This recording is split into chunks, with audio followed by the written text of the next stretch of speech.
It's been a wild week in Marvel Snap. We had a massive balance patch that came out, really shifted the meta up quite a bit. And so we've got the top 10 best statistical decks in Marvel Snap. We're going to talk about all of them right now, starting at the top, starting with Shuri Sauron. Now, this is pretty crazy. It's like, Alex, you talk about Shuri Sauron every single week. Now, this deck technically has received 2 nerfs.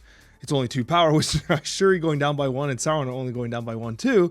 However, what I will tell you is that the deck is still incredibly consistent. As we go on to the tail end of an Infinity Conquest week and the start of a new season, if you're looking to rank up fast or get those Infinity borders, I mean, this deck does exactly that. Shang-Chi doesn't exist for some reason in the meta, and so as a result, you get a lot of viability. Now, one thing that's been added here is you have the Alioth that's been teched in, a little dirty secret that's been added to the Shuri archetype that gives it just a slightly higher win rate. Although it has counter synergy with armor, it honestly catches people by surprise on turn 6, especially when you're moving around with vision to access locations you want to trade with. So, Shuri Sauron, back in the meta and still as strong as ever. Now, going to number 2, I think this is going to be a surprise to a lot of people at a 57% win rate. Can you believe it's Discard? A few days ago, earlier in the week, Discard was actually running a 59% win rate. It was actually above Shuri Sauron, which is kind of mind-boggling. And since I think its popularity picked up a bit, and the win rate has kind of come down ever so slightly, which is fine. 57% win rate, this is insane for Discard. Going back in time, it was running a really high win rate when Hela in the beta was completely overpowered. But since then, it's never seen a win rate like this. And I think a major component of that is now you have a 1-2 punch in Hellcow Modok. It's just a great deck. It's really strong. There's actually 2 variations of this deck. There's one that runs Gambit and there's one that runs Daken. Daken has a 1% lower win rate than the Gambit version. So Gambit technically has a higher win rate, but it's a little more frustrating to play at times. So if you don't like Gambit for personal reasons, then you can always sub in Daken and it'll perform just fine. But I personally love Discard. I've always loved Discard, and it's great to see it at the top of the game. Now, going on to number 3 here is a new archetype that's kind of been emerging over the last couple weeks, and that's the Manhawk style deck at a 56% win rate. Darkhawk and Man-Thing have been a great combination. It's just an incredible amount of disruption. You're pumping them with Rocks and Widow's Bites while also generating a lot of value for yourself. The Shadow King gives you tech against the Destroy, which is extremely popular right now, if not the most popular archetype. And then Iron Lad and Doctor Doom is just a great combination overall. There's nothing this deck can't do. And with the basic murder of Mobius and Mobius, Zabu has free reign now. So Zabu decks are back. So this has elevated this a little bit. You can even get a little greedier here if you want. You can even say if you really want to cut like the Rogue, for instance, you can go like an Enchantress, right? As long as you don't hit your own Luke Cage. So it all depends on what the situation you're in and what you're looking for. But at the end of the day, Manhawk is seeing a massive resurgence. Destroy at a 56% win rate. This is one of the absolute most popular decks in the meta right now. It's just good. Forge, Deadpool, Wolverine, Venom, Null, Hulkbuster. It's just the classic list. There's been almost no change with the exception of Nico being added to the deck since its release to the game. Nico has been a remarkable addition. This has been the deck that has most elevated Nico, and Nico has most elevated as well. It's being seen in some other spots, but it is such a natural inclusion in these decks. It rose the win rate by 1% over its historical 54-55% win rate. Hovering around 56, Destroy is legitimately a powerhouse right now, and if you don't have answers to it, whether it be Shang-Chi, Shadow King, or Armor, Cosmo, or anything pretty much, you can get completely stepped on by Destroy. It's a great package right now. Going on, we go to Debuff Evolutionary, which has actually been sliding down, which is pretty interesting. Some of these other decks and the modifications that have been happening, like by adjacency, have kind of brought down High Evo. High Evo has not actually been nerfed directly, but the win rate of the deck has actually slid down a little bit. And here we are. We have Debuff Evolutionary running a 56% win rate, which is still really good. We have you can see there's this compression here. There's a lot of decks at 56, 57, 55, right? Still performing very well. But this was a deck that was running almost 62%.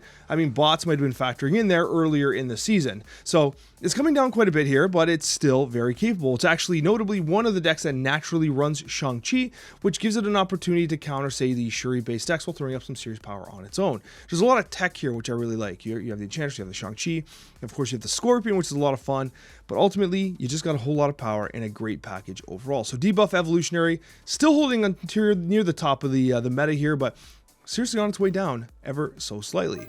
Werewolf by Ravonna. This is a new deck that has emerged into the meta, and I gotta tell you, it's a good one. You have this Ravonna discount with the Hobgoblin, the Darkhawk, and etc. And then you get the tech of Shadow King and others. And you get the disruption of Spider-Ham, Korg, Black Widow. It's just a good deck. it's just a good deck. It's a little more complex to play. You got a lot of on reveals. You're going to have this werewolf bouncing around quite a bit, but it's basically the best of disruption and of on reveal werewolf style decks, running a 56% win rate currently. And I think part of the reason why it's running so well is just people that it's brand new. So people just don't know how to respond to it. They don't like appreciate or respect the power that's being put out. It's so novel that players don't have the experience playing against it. So it catches them by surprise very often for cubes. Werewolf by Ravonna, a very solid deck. And then we have She-Not, which is making a comeback. It fell off the meta completely, but the change to Mobius and Mobius has thrust She-Not back into the limelight. I just can't believe it. It's crazy how a change to one card like Mobius and Mobius brings an entire archetype back. 55% win rate on She-Not, the classic list, nothing has changed. Leech, She-Hulk, Infinite, Magic. That's it. That's it. It's the same old deck it always was, and it's back, and it's good. And it's back in the meta and ready to win you some cubes if you're looking to see. Did I mention that it's back, by the way? I think I did a couple times at the very least. Then we got Loki by night. Now, one thing I'll say here is if you're not subscribed yet, I know a lot of you aren't, consider subscribing. I hope my videos are helpful, and subscribing simply sends a message to YouTube saying, hey, every once in a while, if this guy makes a video, just show me. Just give me an opportunity to perhaps click it if I'm interested. YouTube can be weird like that, and I'd really appreciate if you consider subscribing. It would mean a lot to me. But Loki by night. This is a deck that I think is a really good take on Loki and Werewolf by Night. Werewolf by Night has proven to be a very solid card, and what you've got here is Loki working very well. Now, the addition of Sentinel is great because it's a non-reveal, so it allows you to repeatedly proc that Werewolf over and over again, especially if you have Quinjet on the board because the Sentinel is only one cost. But overall, it's a Loki deck that performs well. You got Nico in there.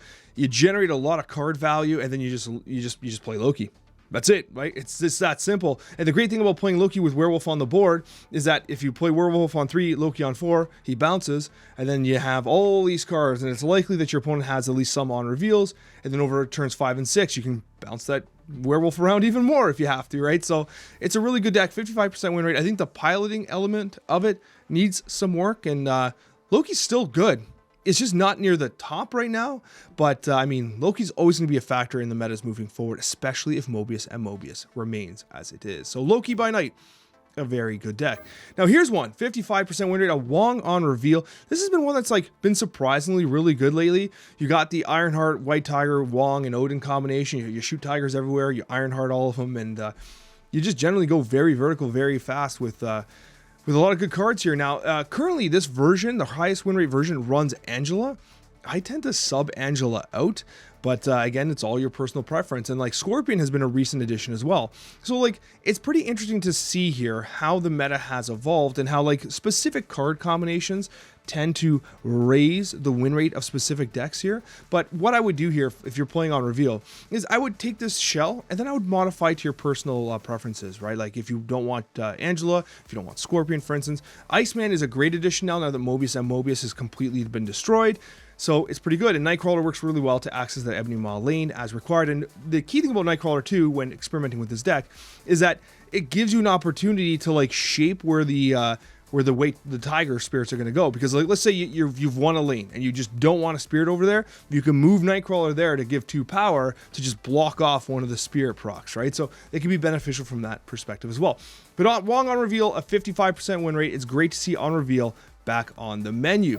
Thanos control, it's never gone away. It's been a very consistent light and Marvel snap. And here it is. You have the Nico, Elsa, Goliath. It's the cringe deck that you know it is, but it's damn good. Surprising to see it's running a 54% win rate. I guess the nerf to Elsa Bloodstone hit this one kind of hard because obviously Elsa was buffing stuff like Jeff very effectively, which made the confidence in your Professor X play even higher. But overall, still a great deck. You'd hope that it gets a little better, but I mean, I don't think Thanos' days are gone here. Thanos is going to continue to see some bright days ahead of him. It's just that as new cards get added, I'm sure this deck will find a way, and Thanos control as a whole will find ways to kind of innovate. Regardless, hit the like button if this video was helpful for you, and I got another video for you over there if you're interested in seeing some more Marvel Snap content. We'll see you in that next Marvel Snap video.